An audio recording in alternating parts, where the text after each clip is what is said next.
Ele é um especialista em doenças do sangue. Celso Matsumoto, venha pra cá.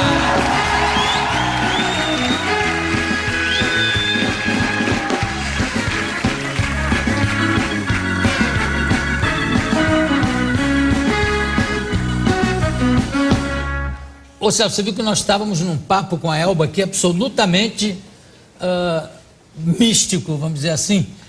Eu queria perguntar a você, como médico, você já viu alguns casos de cura absolutamente inexplicáveis?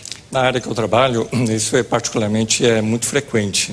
Eu mexo com pacientes graves, pacientes com neoplasias, e isso a gente vê, pacientes que a gente achava que iriam morrer, e surpreendentemente recuperam e ficam vivos 11, 12, 13 anos. Aquilo de desenganados, eu nunca entendi essa frase. Ele foi desenganado pelos médicos. Eu acho que ele foi enganado, né? Ele achou que estava tudo bem e não estava. Mas tem casos mesmo inexplicáveis, quer dizer, você não necessariamente pode atribuir a um fenômeno religioso ou místico, mas tem casos que ficam mesmo sem explicação, né, na medicina. Tem, acho que tem pacientes que têm uma vontade muito grande de viver, e acho que isso supera algumas coisas. Eu digo, talvez não numa doença como câncer, mas talvez em outras, em que talvez o processo inflamatório seja o principal fenômeno. Eu acho que o corpo, às vezes a mente, pode reverter alguma parte disso. E teve uma matéria que saiu no Newsweek falando da influência das correntes de oração. Fizeram uma experiência, você deve saber disso, pegaram 100 pessoas para quem havia uma corrente de oração e 100 que não havia, e os casos de recuperação daquelas pessoas para quem havia uma corrente de oração, independente da fé, se fossem ateus ou não. O resultado era melhor do que no outro caso. É quase uma tentativa de se fazer uma experiência científica com a oração, o que é claro que é muito difícil. O que está dentro dessa lata que me deu um medo? Eu digo, será que é radioativo isso? Não, isso é... Pela luva eu já fiquei assustado. Eu tenho que usar as luvas porque o material aqui é extremamente frio. A temperatura interna está a menos 196 graus Celsius. Eu senti que aqui também está. E nós usamos isso para fazer o transporte das medulas. Isso porque elas estão congeladas em ultra baixa temperatura. Se a gente puder filmar aqui. Vou dar uma olhadinha aí de perto, posso? Com certeza. E aí nós usamos essas luvas. Mas tem alguma medula aí dentro? Nós trouxemos uma para as pessoas poderem ver. E aqui é o nitrogênio líquido. E aqui é uma medula óssea congelada nessas bolsas especiais, né? Elas resistem até 200 graus negativos. O fato de você estar transportando ela para cá, para lá, não impede a utilização dela depois, ou essa aí é só para demonstração? Essa é só para demonstração, mas quando nós transportamos de um hospital para outro, de um país para outro, nós usamos essa tecnologia. Deixa eu ver o outro lado. Aqui. E essas bolsas, elas são inquebráveis. Você pode tentar cortar, amassar, elas não quebram. Justamente porque elas suportam a temperatura tão baixa. Aí no gelo. Aqui é nitrogênio líquido. Nitrogênio líquido. O nitrogênio líquido é um componente do ar, e na forma pura ele é líquido. Mas como ele é muito instável, rapidamente ele se torna um gás. Tem a ver com gelo seco, não, né? O gelo seco ele está a menos 40. Então, na verdade, aquela fumacinha que sai é a instabilidade do gelo que começa a evaporar e sai essa fumaça. Você pode guardar de novo. Eu sempre tive a impressão que quando você faz o transplante da medula óssea, é com uma seringa, né? Ou não?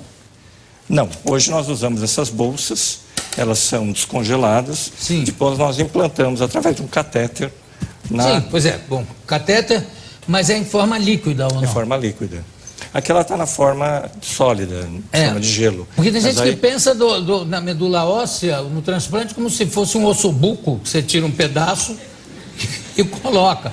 Não, sinceramente, né? Por falar em ossobuco, em 1891, um autor chamado Brown Sequard, ele dava tutano líquido para corrigir algumas anemias. E hoje a gente sabe o motivo, é um tipo de anemia chamada anemia perniciosa e que corrige com componentes que tem no tutano. Mas imagina, 100 anos atrás, o indivíduo, sem saber disso, dava o tutano líquido e o indivíduo tinha que beber aquilo para... E recuperava. Recuperava. Você vê o que é...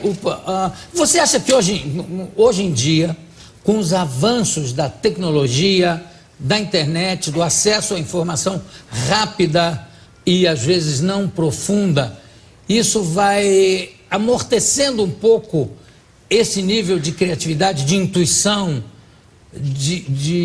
sabe, de resolver as coisas. Por exemplo, antigamente você tinha que fazer o diagnóstico apalpando a pessoa, olhando. Hoje em dia, a primeira coisa, você manda fazer exames. Você acha que isso acaba amortecendo um pouco a criatividade que se desenvolvia, como você acabou de falar, na medicina? Acho que naquela época a gente tinha menos recursos tecnológicos, mas hoje em dia é o contrário. Nós temos tantas ferramentas que uma cura, às vezes, de uma doença, ela é feita talvez em décadas, e no passado se fazia num século, né? Não, mas, então, isso tudo bem, não é isso. O que eu pergunto é o seguinte, isso não amortece esse outro lado do ser humano, que é o lado da intuição? Acho que não, a criatividade entre os cientistas é muito grande. Muitas vezes é uma sacada, é uma olhada. Aqui dentro, por exemplo, tem um líquido, um componente chamado dimetilsulfóxido. E ele era um subproduto do papel. E todo mundo desprezava. Até que um dia um autor falou, olha, acho que se eu pegar essa substância e colocar em ultra baixas temperaturas, talvez eu consiga preservar o esperma de touro. Isso foi em 1964. O indivíduo do nada criou a técnica de congelamento. E foi do nada também, foi de uma Isso intuição. foi quando? Em que ano? 64. Mas 64, não estou rebatendo você por rebater, mas 64 ainda a divulgação e a informação não era tão fácil quanto é hoje, né? Ou não? Com certeza, eu acho que ele tinha muito menos conhecimento, não tinha internet, não tinha nada disso para possibilitar uma troca de informações. Então ele tinha que usar muito da sua criatividade para desenvolver uma técnica como essa. Ou às vezes o acaso, como o negócio do Fleming, né, com a penicilina, por acaso, mas o espírito científico dizer por que aconteceu isso. Evidentemente que muita gente deve estar esperando que eu fale aqui do caso da doença do Giannichini. Eu não vou abordar esse assunto, porque eu acho que houve uma coisa, também devido à facilidade de informações, houve um excesso. Realmente, Giannichini, eu te dou os parabéns por ter aguentado isso tão bem, porque foi uma coisa, sabe, como deixar a pessoa nua em público, sem a menor, não é nem respeito, sem a menor consideração pelo fato da pessoa estar doente. Mas nós vamos falar de leucemia, sim, vamos falar de linfoma. E eu queria perguntar o que aconteceu, por exemplo, nos Estados Unidos com duas irmãs, uma com leucemia e a outra doadora. Exato. Como é que é a história desse caso? Eu estava trabalhando nos Estados Unidos, num grande centro de transplantes, e normalmente, quando uma doadora vai doar para a irmã, a gente conversa, deixa tudo organizado, ele assina um termo de consentimento. Um dia antes, a gente liga para a doadora e fala, olha, amanhã vai ser a sua doação. Nesse caso, a irmã, a gente não conseguia contato com a irmã. Nessa época, a gente não tinha ainda celular, era telefone comum. E o telefone que ela tinha dado do hotel, ninguém atendia. No dia seguinte, era o dia do transplante, ela tinha que doar a medula e ela simplesmente desapareceu. Isso foi de 8 horas da manhã, meio-dia, 8 horas da noite, todos estávamos desesperados, porque se a irmã não doasse, a outra irmã morreria por falta de uma medula. E aí nós tivemos uma ideia de ir num programa de televisão americano, local, e falamos, olha, por favor, volte, venha doar a medula, etc. E foi um programa das 8 da noite, de grande repercussão, e felizmente a irmã no dia seguinte veio e doou a medula. Mas ainda foi assim, em tempo? Ainda em tempo, e essa pessoa sobreviveu e ficou curada. Mas nós realmente ficamos muito preocupados porque ela tinha desaparecido. Aí perguntamos por que ela desapareceu. Ela falou que tinha ficado com medo, que achou que ia morrer, etc. Então isso é um temor ainda, é claro, que nós vemos nos doadores.